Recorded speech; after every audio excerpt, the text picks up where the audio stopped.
Everyone, myself doctor Pooja. आज आपको मैं द्रव्य गुण का सेकंड चैप्टर पढ़ाऊंगी। द्रव्य सेकंड चैप्टर द्रव्य में आज हम द्रव्य का पंच भौतिकत्व ऑफ द्रव्य पढ़ेंगे। तो चलो स्टार्ट करते हैं।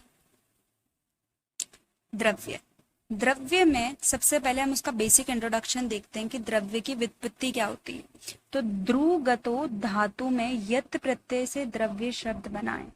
तो जैसा कि कोई भी शब्द होता है तो उसमें स्टार्टिंग में उपसर्ग होता है, बीच में उसकी धातु होती है और अंत में उसका प्रत्यय होता है। तो यहाँ पर ध्रुव उपसर्ग है, गतो धातु है और यत् प्रत्यय है।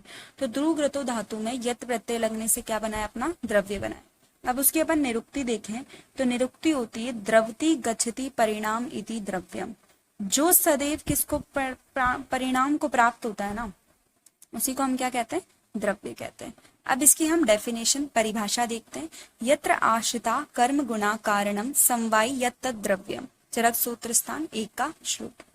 जिसमें कर्म और गुण समवाय संबंध से आश्रित हो एवं कार्य द्रव्यों की उत्पत्ति में समवाय कारण हो, वह द्रव्य कहलाता है। तो सबसे पहले मैं आपको समवाय बताती हूँ कि समवाय क्या होता है। देखो, संबंध जो होता है दो प्रकार का होता है, एक तो नित्य और एक अनित्य। जैसे कि एग्जाम्पल से अपन देखते हैं, जो चिड़िया होती है उसका डाल पे बैठना, तो चिड़िया और डाल का जो संबंध है वो अनित्य है, क्योंकि चिड़िया कभी भी उठ सकती है। और चिड़िया और उसका रंग जो है वो कौन सा है? नित्य संबंध है, क्योंकि चिड़िया का रंग तो कभी नहीं जाएगा। तो चिड़िया और उसके रंग का संबंध नित्य है और चिड़िया और उसके डाल का संबंध कैसा है? अनित्य है। तो जो नित्य संबंध होता है, जो कि चिड़िया और उसके रंग का है, वो क्या होता है? समवाय संबंध। तो ऐसे ही यहाँ पर जो अपना द्रव्य है उसमें कौन सा संबंध है? समवाय संबंध। तो द्रव्य के अंदर हमारे कौन रहते हैं? गुण और कर्म आश्रित रहते हैं। क्या रहते हैं? आश्रित रहते हैं, मतलब रहते हैं। तो जिसमें कर्म और गुण समवाय संबंध से क्या हो? आश्रित हो, मतलब रहे, उसे हम क्या कहते हैं? द्रव्य कहते हैं। जैसा कि अब हम आगे देखते हैं पंचभौतिक। तो ये हमारा टॉपिक स्टार्ट होता है यहाँ से। पहले अभी तक हमने बेसिक इंट्रोडक्शन देखा, जिसमें अपन ने व्युत्पत्ति, निरुक्ति और परिभाषा देखी। अब सर्वम द्रव्यम पंचभौतिकार्थ आस्मिनार्थ, चरक सूत्र स्थान 26 का श्लोक है। संसार के जो भी द्रव्य होते हैं वो कैसे होते हैं? पंचभौतिक होते हैं। जैसे जो भी द्रव्य है, अब पंच महाभूत क्या होता है? आकाश, वायु, अग्नि, जल, पृथ्वी। इसमें भी जो जल और पृथ्वी है वो क्या है? मुख्य आधार है उत्पत्ति का। तो जो द्रव्य की उत्पत्ति हो रही है उसमें मुख्य आधार कौन है बेटा? पृथ्वी और जल है। और जो अन्य तीन आवश्यक रूप से रहते हैं, जो अन्य तीन है वो क्या है? आवश्यक रूप से रहते हैं। जिस महाभूत की सबसे ज्यादा अधिकता होगी द्रव्य में, वही उसके आधार पर कहलाएगा। जैसे पार्थिव हो गया या फिर आप्य हो गया आदि कहलाता है। अब हम देखें कि ब्रह्मा ने क्या किया? मन से आकाश की उत्पत्ति की। आकाश से क्या हुआ? वायु, और वायु से क्या हुआ? अग्नि, और अग्नि से जल, और जल से पृथ्वी। क्रमशः ये चलता आ रहा है।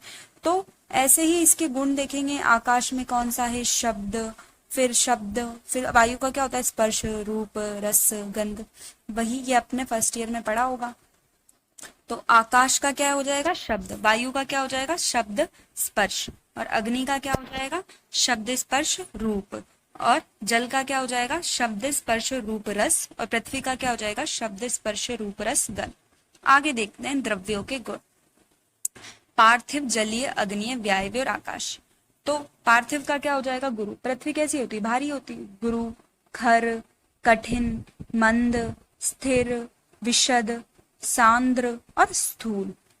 और गंध वही जो शब्द, स्पर्श, रूप, रस, गंध है वो तो वैसे ही सब में चलेंगे। जैसे कि इसमें शब्द है, इसमें स्पर्श है, इसमें रूप है, इसमें रस है, इसमें गंध है। तो जल कैसा होता है? द्रव होता है। सबको पता है जल कैसा होता है? लिक्विड होता है। तो वो द्रव हो जाएगा। स्निग्ध होता है, ठंडा होता है, शीत, मंद और पिच्छल और रस। अग्नि कैसी होती है? उष्ण होती है। गरम गरम होती है ना अग्नि, तो अग्नि कैसी हो जाएगी? उष्ण, तीक्ष्ण, सूक्ष्म, लघु, रुक्ष, विशद और रूप। वहीं अगर हम वायव्य की बात करें तो वायव्य कैसा हो जाता है? रुक्ष। वायु कैसी होती है? रुक्ष होती है।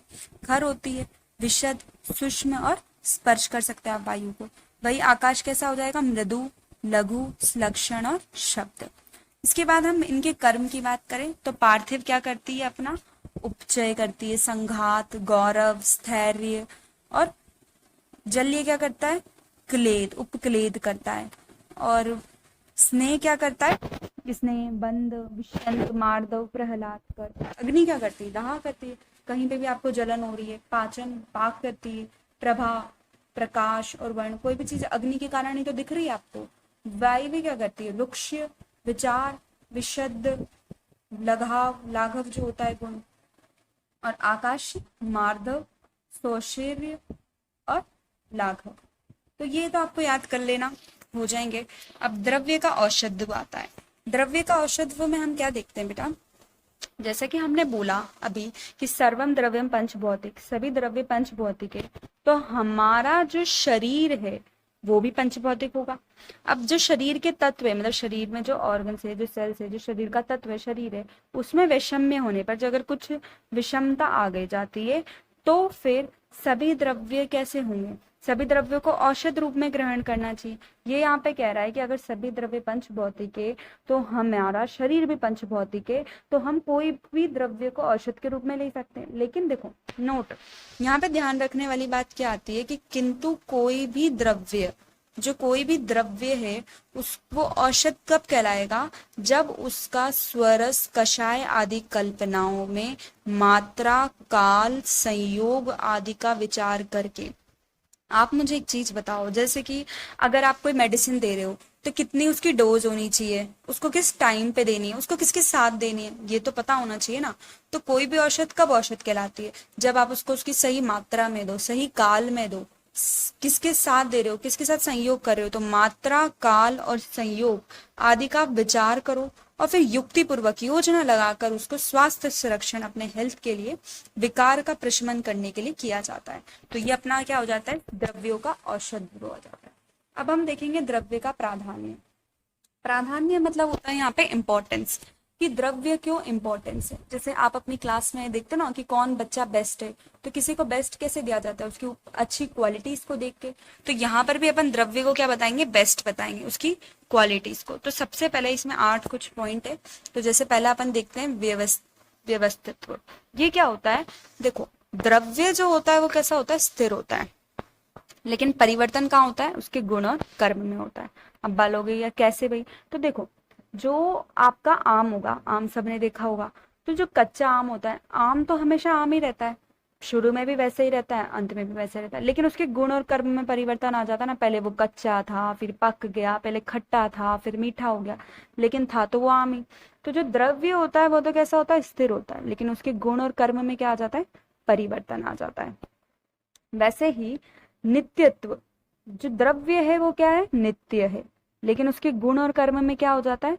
काल आदि कारणों से नष्ट हो जाता है। जैसे कि कल्क कल्पना, द्रव्य तो हमेशा नित्य रहेगा, लेकिन उसके गुण और कर्म काल के साथ साथ चेंज हो जाते हैं। अगला आता है स्वजातीय विस्थान। ये क्या कहता है? देखो, इसको मैं एग्जाम्पल से बता देंगे। पंच इंद्रिय ग्रहण, ऑल द्रव्य कैसे होते हैं? पंच इंद्रिय ग्रहण होते हैं।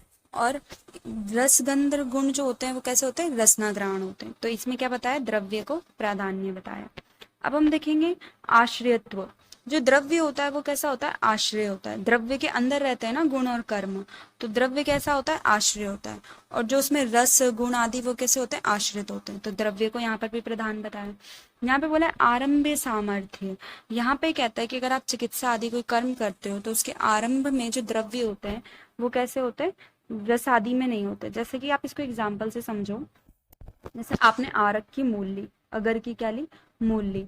तो उसका क्वाथ बनाना है आपको, तो उसमें आप क्या लोगे? द्रव्य की मूल लोगे क्वाथ बनाने के लिए। तो अगर एक द्रव्य है जिसकी आपको क्वाथ बनाना है तो आप उसकी मूल काम में लोगे। तो आपको उसके रस आदि गुणों को नहीं ले सकते ना। आपने उसके गुण ले लिए, रस ले लिए, फिर आप उसका क्वाथ बना लो, नहीं। क्योंकि रस गुण उसमें क्या है?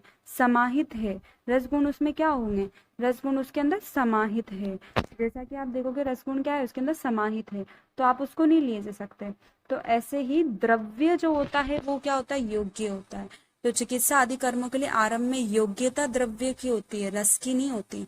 ठीक है। अब अगला एग्जाम्पल देखिए, शास्त्र प्रमाण। तो देखिए शास्त्रों में भी सबने क्या बताया? द्रव्य को प्राधान्य बताया, रस को किसी ने नहीं बताया। तो ये सारी अभी तक अपन ने क्या देखी? द्रव्य की इंपॉर्टेंस देखी, द्रव्य के प्राधान्य बताया।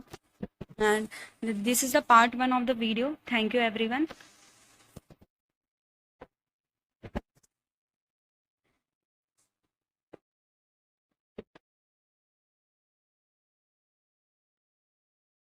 Everyone, myself doctor Pooja. आज मैं आपको द्रव्य गुण